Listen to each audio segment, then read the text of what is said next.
Student, Now this is my lecture number 41 and date 12th November 2020 and the same chapter thermodynamics. Thermodynamics. Thermodynamics. Now in previous lecture we have to studied the zeroth law of thermodynamics, first law of thermodynamics, second law of thermodynamics. तर झालेला भाग मी आता repetition करणार नाही, कारण दिवाळीच्या अगोदरचं आजचंही माझं शेवटचं लेक्चर आहे. तर उद्यापासनं आपल्याला दिवाळीच्या सुट्ट्या लागत आहेत. तरी पण त्याची रीतसर सूचना तुमच्या ग्रुपवरती आज दुपारी माननीय प्राचार्यांच्या आदेशानुसार टाकली जाईल. तर त्यानुसार नेमक्या सुट्ट्या किती दिवस राहतील, आपले ऑनलाईन टीचिंग कधीपर्यंत बंद राहील आणि पुन्हा कधी चालू होईल, तसं तर शासनाच्या धोरणानुसार 23 नोव्हेंबरपासून आता 9वी ते 12वीचे वर्ग चालू करा किंवा चालू होतील असे स्पष्ट संकेत आहेत. नवे काही मार्गदर्शक तत्त्वसुद्धा काल रिलीज झालेले आहेत. तर त्याच्यातले नेमकं अपडेट काय आहेत तर ते वेळोवेळी आपल्या ग्रुपवरती आपल्याला कळवलं जाईल. तर अगदी आता दिवाळी तोंडावर आलेली आहे. तर मी 2-3 लेक्चरला आपल्याला दिवाळीच्या शुभेच्छा देत आहे. आज परत एकदा दिवाळीच्या आपल्याला सुरुवातीला शुभेच्छा देतो. ही दिवाळी तुम्हा सर्वांना खूप आनंदाची, समाधानाची जावो. आपला खूप अभ्यास व्हावा. फिजिक्स हा विषय तुम्हाला खूप आणि खूप सोपा वाटावा. पण कुठली गोष्ट आपल्याला सोपी तेव्हाच वाटते ज्यावेळेस आपण त्यामध्ये सातत्यानं परिश्रम करत असतो. तर ठीक आहे. तर आपण झिरोथ लॉ ऑफ थर्मोडायनॅमिक्स बघितला, फर्स्ट लॉ ऑफ थर्मोडायनॅमिक्स बघितला, सेकंड लॉ ऑफ थर्मोडायनॅमिक्स पण बघितला. तर आजच्या लेक्चरला 1-2-4 चांगले कन्सेप्ट आपण अभ्यासूयात. नाव isothermal process. Isothermal process. Isothermal process. Isothermal process. Now what is meant by isothermal? There are 4 processes generally. Isothermal process, adiabatic process, isothermal process, adiabatic process. First isothermal, second adiabatic, third isobaric process. Isobaric process. And fourth one is the isochoric process. Isochoric process. Isothermal process, adiabatic process, isobaric process आणि isochoric process. तर ह्या process लक्षात कशा ठेवायच्या तर in isothermal process temperature constant. In isobaric process pressure constant. समजून घ्या. थोडं हिंटनं आपण जाऊयात. आणि in isochoric process volume constant. Volume constant. तर याच्यामध्ये परत लक्षात ठेवा delta U, Q and W is 0. V constant means delta W is equal to 0. Therefore, delta U is equal delta Q is equal to delta U. ह्या जरा short note आपण घेतल्या की आपल्याला हे लक्षात येतं. तर ॲडियाबॅटिक प्रोसेसमध्ये पण लक्षात ठेवा no release and not absorb heat by the body or system. आता हे पॉइंट तुम्हाला मी दिले, तर याच्यानुसार आता हे एक्सप्लेनेशन मी तुम्हाला देतो बघा. Now isothermal process. Now a process in which the temperature remains constant. A process in which the temperature remains constant, such process is called as isothermal process. Such process is called as isothermal process. Now it means that now in isothermal process, as temperature constant, pressure varies inversely. Pressure varies inversely to volume. Pressure varies inversely to volume. बघा परत एकदा. A process in which the temperature remains constant, then in isothermal process there is a relation between only pressure and volume. As we know that for every gas there are three variables: pressure, volume and absolute temperature. Out of these three, any one is kept constant, you may get the one law. There are three laws: Charles law, Gay-Lussac's law and Boyle's law. Correct? Now in isothermal process, the temperature constant, and in isothermal process the relation between pressure and volume. But what is the exact relation between pressure and volume in isothermal process? The pressure varies inversely to volume. Pressure varies inversely to volume. Therefore, pressure varies inversely to volume. Therefore, PV is equal to constant. PV is equal to constant. Now, this is the isothermal process. 2-2 मार्काला short question येऊ शकतात तुम्हाला. Explain the process in which the temperature constant. म्हणजे ती कुठली प्रोसेस? Isothermal process. किंवा explain isothermal process. किंवा MCQ ला येईल a process in which the temperature remains constant is known as. There are 4 option. Isothermal process, a isothermal process in which dash dash constant, temperature constant. उलटं सुलटं कसंही विचारलं तर त्याचं उत्तर आपल्याला तेव्हाच देता येतं ज्यावेळेस तो भाग आपल्याला पूर्णपणे समजलेला असतो. म्हणून मी आपल्याला अनेकदा सांगतो की आपण अंडरस्टँडिंग कन्सेप्ट इतके प्रॉपर करून घ्या की आपल्याला कशाचीच गरज भासणार नाहीये. कारण फिजिक्स कुछ भी नहीं है भाई, सिर्फ दिमाग की एक्झरसाइज आहे. आणि लहान सहान गोष्टी कुशलतेनं करणं म्हणजे गुणवत्ता. आपण प्रत्येक गोष्टीमध्ये जीव होता, प्रत्येक गोष्ट महत्त्वाची आहे. लक्षात आलं का नाही? तर या पद्धतीनं नाव PV is equal to constant. Now this is the famous statement of Boyle's law. Therefore in isothermal process Boyle's law holds good. Boyle's law holds good. तर मला वाटतं isothermal process समजलं सगळ्यांना. Now second one is the adiabatic process. Second one is the adiabatic process. Now a process in which the system is insulated. बघा.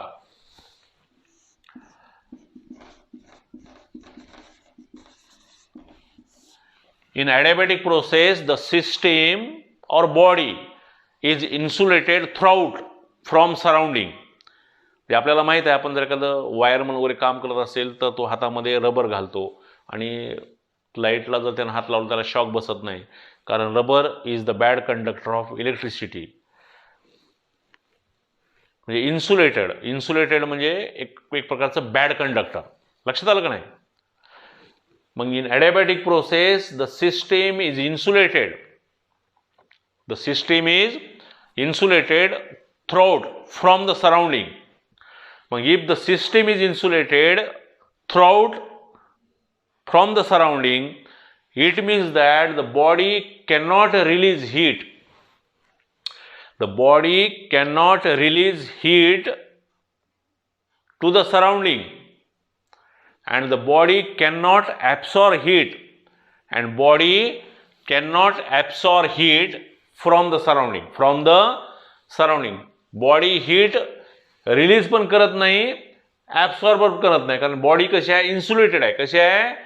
एखादी room आहे, pack केलेली आहे आणि AC कॉन्स्टंट ठेवला आहे, तर त्या रूमचं टेम्परेचर वाढतही नाही, कमी होत नाही. तर त्या प्रोसेसला आपण काय म्हणूयात, ॲडियाबॅटिक प्रोसेस. काय म्हणूयात, ॲडियाबॅटिक प्रोसेस. बघा समजलं का, हे महत्वाचं आहे ॲडियाबॅटिक प्रोसेस. एका परीक्षेला MCQ हा प्रश्न विचारला होता CETला. The system is insulated throughout from surrounding, then such process is called as. There are 4 options. Adiabatic process. Or no release or not absorb heat by the body from surrounding or to the surrounding, then this process is adiabatic process. किंवा what is meant by adiabatic process, एका मार्काला short word क्वेश्चनला. A process in which the body cannot absorb heat from the surrounding or release heat to the surrounding, then you may say that such process is called as adiabatic process. आपल्याला समजलं की आपल्याला उलटं सुलटं लिहिता येतं, release नंतर वापरा, absorb अगोदर वापरा. पण एखाद्याला बघूनच लिहायची सवय असेल तर त्याला शब्द न शब्द तसाच तो लिहित जातो, कारण त्याला त्याच्यातली अंडरस्टँडिंगच नसते. ज्यावेळेस अंडरस्टँडिंग होते त्यावेळेस आपल्याला त्याचा क्रम बदलता येतो. त्यामुळं समजून घ्या. परत एकदा बघा, in adiabatic process the system is insulated throughout the surrounding. In that case the system means what, body. A system cannot release heat to the surrounding, or the body cannot absorb heat from the surrounding. किंवा एक थोडंसं चुकीचं उदाहरण तुम्हाला देतो समजून घेण्यासाठी. For example, एखादा जेलमध्ये कैदी आहे, तर तो थोडक्यात तो कसा आहे, इन्सुलेटेड पर्सन आहे. कसा आहे, म्हणजे ॲडियाबॅटिक पर्सन आहे. कसा, तो समाजासाठी काही देऊ बी शकत नाही आणि समाजाकडनं काही घेऊ बी शकत नाही, म्हणजे तो बंदिस्त आहे. कसा आहे तो, बंदिस्त. म्हणजे ऑन एन ॲव्हरेज, समजलं का, त्याचा आणि समाजाचा संपर्क तुटतो काही वेळापुरता तरी, काही दिवसापुरता तरी, त्याला जे काही शिक्षा वगैरे झाली असेल त्यापुरता तरी. म्हणजे त्याचा समाजाशी काही देणं घेणं नसतं किंवा समाजाचं त्याच्याशी काही देणं घेणं नसतं. They cannot release heat to the surrounding, they cannot absorb heat from the surrounding, then you may say that such process is adiabatic process. Now in adiabatic process, PV gamma is equal to constant. Now आता इथं नवीन पाहुणा आला, हा gamma. लक्षात घ्या, this is V, this is gamma, where gamma is adiabatic constant, where gamma is adiabatic constant, where gamma is adiabatic constant, where gamma is adiabatic constant. Now this gamma is Cp by Cv. This gamma is Cp by Cv. Now gamma is Cp by Cv, and we know that Cp is specific heat capacity of a gas at constant pressure, and Cv is the specific heat capacity of a gas at constant volume. Now the gamma is, it is the ratio of specific heat capacity of a gas at constant pressure to specific heat capacity of a gas at constant volume. Constant volume. समजलं का सगळ्यांना? Now if in adiabatic process the system changes from one state to another state, if the system, कारण PV is equal to constant आहे, तर एक तासभर आपल्याला लिहिता येईल P1 V1 बरोबर P2 V2 बरोबर P3 V3 is equal to constant. As the system changes from one state to another state, कारण सिस्टीम एका स्टेट मधून दुसऱ्या स्टेट मध्ये चेंज करता येते आपल्याला. मग हे रिलेशन काय होईल, P1 V1 gamma is equal to P2 V2 gamma is equal to constant if the system changes its state from one to another किंवा one to next. समजलं? Okay. Now fourth one is very important. Now in isobaric process the pressure is constant. In isobaric process the pressure is constant. In isobaric process the pressure is constant. Now the boiling of water at constant pressure, boiling of water at constant pressure is the isobaric process, is the isobaric process. Now in isobaric process, change in internal energy, energy supplied to the system and work done, all these three are zero according to the first law of thermodynamics. Pressure is constant, pressure is constant, म्हणजे त्यावेळेस काय होईल, pressure जर constant असेल तर तिन्ही गोष्टी त्या काय होतील, झिरो राहतील. लक्षात आलं का? नाव fourth one, isochoric process. Isochoric process. Now in isosteric process, the volume is constant. Volume is constant, and we know that if the volume is constant, then there will be no any work must be done there. If the volume changes, work must be done there. But if volume is constant, the work done in that case is zero. In that case is zero. If the work done is zero, then according to first law of thermodynamics, delta Q is equal to delta U plus delta W. If it is zero, if the change in volume is zero, कारण व्हॉल्यूमच constant आहे. Volume constant असल्यानंतर ते बदलायचा प्रश्नच नाही. आपण ठरवलं, आपण बदलायचंच नाही, संपलं. काय मग बाहेरचा माणूस येऊन तुम्हाला किती सुधारणार आहे? आपल्याला आपणच स्वतः ठरवलंय मी सुधारणारच नाही, तर जगातली कुठली व्यक्ती आपल्याला सुधरू शकणार नाही. आणि आपण स्वतःहून प्रयत्न केले, आपण डे बाय डे आपण आपल्या नॉलेजमध्ये, आपल्या शिकवण्यामध्ये, विद्यार्थ्याला देण्याच्या याच्यामध्ये आपण इम्प्रूव्हमेंट करूयात, आपण नवीन नवीन विद्यार्थ्याला देण्याचा प्रयत्न करूयात, तर नक्की आपल्याकडे रिझल्ट पॉझिटिव्ह येऊ शकतो. ओके, विद्यार्थ्याच्या बाबतीत पण तेच आहे, शिक्षकाच्या बाबतीत तेच आहे, समाजाच्या बाबतीत तेच आहे, सगळ्याच्या बाबतीत तेच आहे. विद्यार्थ्यांनी पण दररोज काही ना काही नवीन अभ्यास केला, नवीन शिकायचा प्रयत्न केला, तर तुमचं नॉलेज काय होणार आहे, अपग्रेड होत जाणार आहे. आणि त्या गोष्टी तुम्हाला काय होत जातील, क्लिअर होत जातील. हे निसर्गाचा नियम आहे मित्रांनो. ओके, याच्यामध्ये मी काही तत्वज्ञान सांगत नाही आहे. मग इथं व्हॉल्यूमच कॉन्स्टंट आहे, तर वर्क डन काय होईल, झिरो होईल. आणि according to first law of thermodynamics, delta W is zero, then delta Q is equal to delta U, and we know that delta Q is the heat supply to the system by the surrounding, and delta U is the change in internal energy by the system, change in internal energy in the system. Okay, म्हणजे in isochoric process all heat given to the body or system is utilized to increase the internal energy, then this is called as the isosteric process. तर मला वाटते चारही process समजले तुम्हाला. परत एकदा मी एक शॉर्ट मध्ये तुम्हाला रिवाइज करतो बघा. Isothermal process, temperature constant, pressure varies inversely to volume, therefore PV is equal to constant. Now in adiabatic process, the system is insulated throughout the surrounding. If the system is insulated, it means that it cannot absorb heat from the surrounding and it cannot release heat to the surrounding. Then in that case also temperature remains constant. The temperature कसं आहे, constant आहे, कारण काही ती देत बी नाही, काही घेत बी नाही. फक्त ही प्रोसेस कशी आहे, ॲडियाबॅटिक. कशी आहे ही, ॲडियाबॅटिक आहे. मग ह्याच्यामध्ये काय होईल, PV is equal PV gamma is equal to constant, where gamma is adiabatic constant and gamma is Cp by Cv.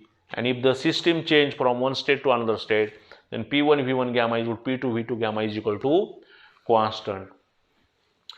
Now isobaric process, in that process the pressure constant, and in isobaric process the boiling of water at standard atmospheric pressure is the isobaric process, and in isobaric process delta U, Q and W is equal to 0. Now isochoric process, volume is constant. If volume is constant, no work must be done there. According to first law of thermodynamics, delta Q is equal to delta U plus delta W. If delta W is 0, then delta Q is equal to delta U. In that case, almost all heat supplied to the body from the surrounding is used to increase the internal energy or to change the internal energy. Okay, तर एक मॅथ्सचं interesting concept तुम्हाला मी शिकवतो थोडं दिवाळीच्या अगोदर, एक थोडासा change म्हणून. ठीक आहे, तर याचा एक स्क्रीनशॉट घ्या, मी हे रफ करतो. समजलं मित्रांनो सगळ्यांना? ठीक आहे.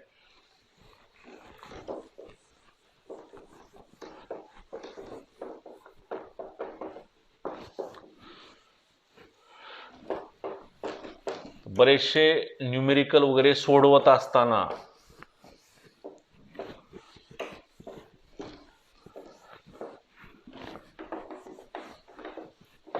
आपल्याला साइन, टॅन आणि कॉसच्या किमती लक्षात राहत नाहीत. लॉग टेबल मध्ये बघायचा पण कंटाळा येतो, किंवा तिथे पण काही आपल्या अडचणी असतात.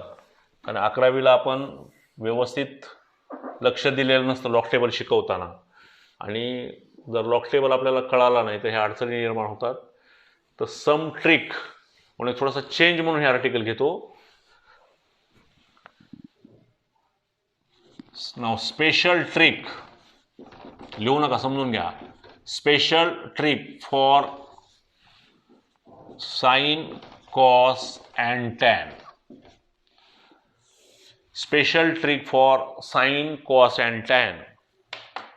ठीक आहे. तर मी टेबल काढतो अगोदर. बघा, sine theta cos theta tan theta.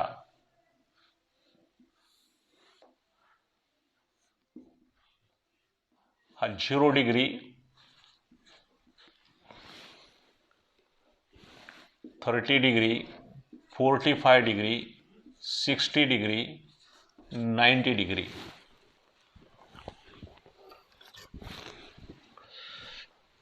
थोडं जरा सिस्टमॅटिक आपण करूयात.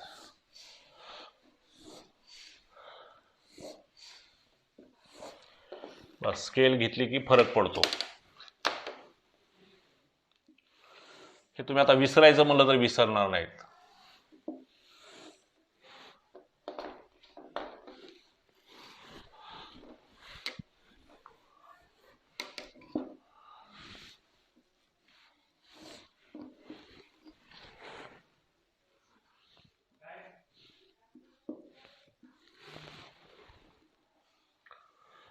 तर साइन, कॉस आणि टॅनच्या व्हॅल्यू कशा येतात बघा. खूप इझी आहे. त्याचं फॉर्म्युला आहे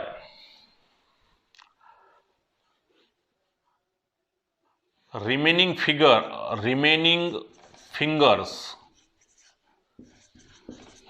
fingers divided by 2, but remaining fingers in a square root sine is equal to. आणि याच्यासाठी आपण हा लेफ्ट हँड वापरायचा. काय वापरायचा? Left hand. आता हा लेफ्ट हँड आहे बघा. ओके. तर हे एक फिंगर आहे, हे एक फिंगर आहे, हे एक फिंगर आहे, हे एक फिंगर आहे आणि हे थंब आहे. ओके. तर ह्याला 0 डिग्री म्हणा, याला 30 डिग्री म्हणा, याला 45 डिग्री म्हणा, याला 60 डिग्री म्हणा, याला 90 डिग्री म्हणा. ओके. आता हा हँड आहे. As we know that my drawing is very very poor. Now these are the 5 fingers. तर इतकं चुटकीसर तुम्ही सोडवाल. आता पहिलं बघा, तुम्हाला साइन 0 काढायचा आहे. हा 0 हा थीटा इथे, साइन 0 ची किंमत तुम्हाला इथे काढायची आहे. तर ह्या 0च्या खाली साइन 0, तर ह्याच्या खाली किती फिंगर आहेत? रिमेनिंग फिंगर्स 0च्या खाली किती आहेत? ह्याच्या खाली किती फिंगर आहेत? काहीच नाही, 0. रूट 0/2 म्हणजेच काय होईल? 0. हे डोळे झाकून इथं लिहा 0. तसंच आता 30चं काढूयात. साइन 30 रूट 30च्या खाली किती फिंगर आहे? 1 डिवायडेड बाय 2. पण root 1 is 1/2. Root 1 is 1, 1/2. Sine 30 1/2. Sine 30 1/2. त्याच्यानंतर तिसरं बघा, साइन 45. 45च्या खाली किती फिंगर आहेत? 2 फिंगर आहेत. म्हणजे रूट 2/2 म्हणजेच रूट 2. पण 2ला आपल्याला असं लिहिता येतं रूट 2. कारण रूट 2 काय होणार? 2 होणार. कारण रूटमध्ये 4 होणार आणि 4 बाहेर आली काय होणार? रूट 2 होणार. 2 होणार. म्हणजे हे काय होणार? कॅन्सल. म्हणजे हे काय होईल? 1/√2. म्हणजे साइन 45 काय होणार? 1/√2. 1/√2. 60चं तसंच आहे. साइन 60. अशा खूप माझ्याकडे ट्रिक आहेत. मी तुम्हाला आता जेव्हा 23 नंतर आपले क्लासेस चालू होतील का नाही, तुम्हाला इंटरेस्ट घेऊन आपण शिकूयात. मग तिथं काही टाइम लिमिट 45 मिनिटाचा वगैरे तास का नाही, आपल्याला 1 तास 1.5 तास शिकवता येईल निवांतपणे. तर साइन 60 किती फिंगर खाली आहेत? 1 2 3. म्हणजे रूट 3/2. √3/2 काय आपल्याला सोडवतो ना, आहे तसंच. म्हणजे साईन 60 किती होणार, √3/2.